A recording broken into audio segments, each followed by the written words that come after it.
Before anyone crucifies me, this video is not satirical and I'm dead serious about this. It is absolutely great that the developers have given the players the choice to really tune the game down this low. With that said, welcome to Noob everyone, and let's dive right in.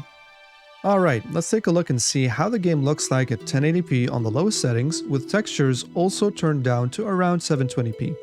When I first saw this, my initial reaction was, oof, what a mess. But then I immediately recognized how great this is. This video was taken from a channel called Plan C, and that video was about the beta locking out some systems and forcing them to play at the lowest settings.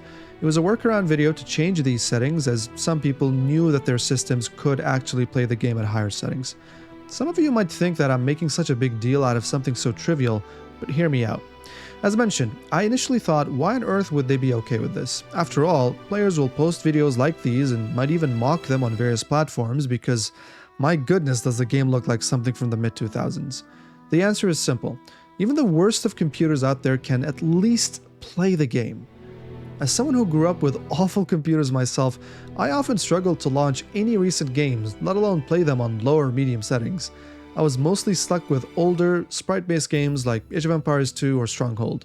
I even remember trying to heavily mod Skyrim to be able to at least run it at 20 FPS or something with the quality as you can see on the screen right now, and still failing to run the game. Hence, a modern 2021 game giving the option to look this horrible out of the box for players with older machines is a godsend for them, and it is definitely more inclusive for the player base. Now, this is the positive side, but the negative side on the other hand, well, it looks too garbage. I fully acknowledge that sprite-based games are easier to render than 3D ones, which is why games like Age of Empires 2 DE look so much better even at the lowest settings. Heck, the original Age of Kings looks better than Age of Empires 4 at these settings, simply because of how the game was designed to be played at such a low resolution. Some other games are absolutely masterful at this. Take League of Legends. Even though this game has its flaws in some departments, its in-game engine is one of the smoothest and plays great on every machine imaginable. Toasters can even run this game and it still looks okay. Dota, on the other hand, is worse than League of Legends in this matter because it's more demanding graphically, but it still looks serviceable at the lowest settings as well. Age of Empires 4, on the other hand, looks really rough. To wrap up, I still think it's fantastic that the developers give the option to play the game on the lowest of settings, and even going as far as providing a slider for the gameplay resolution scaling.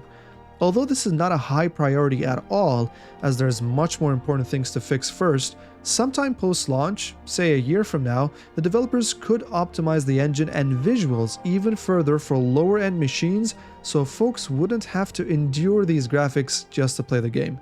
As mentioned, some games already do this quite well, and I'm pretty sure that Age of Empires 4 could also improve to that standard. This was a short and sweet video, so that's all about it, folks. As always, thank you for watching, and be sure to subscribe for more AoE content to come, as I'm working on 2 larger videos to be released soon. Take care everyone, and see you all in the next one.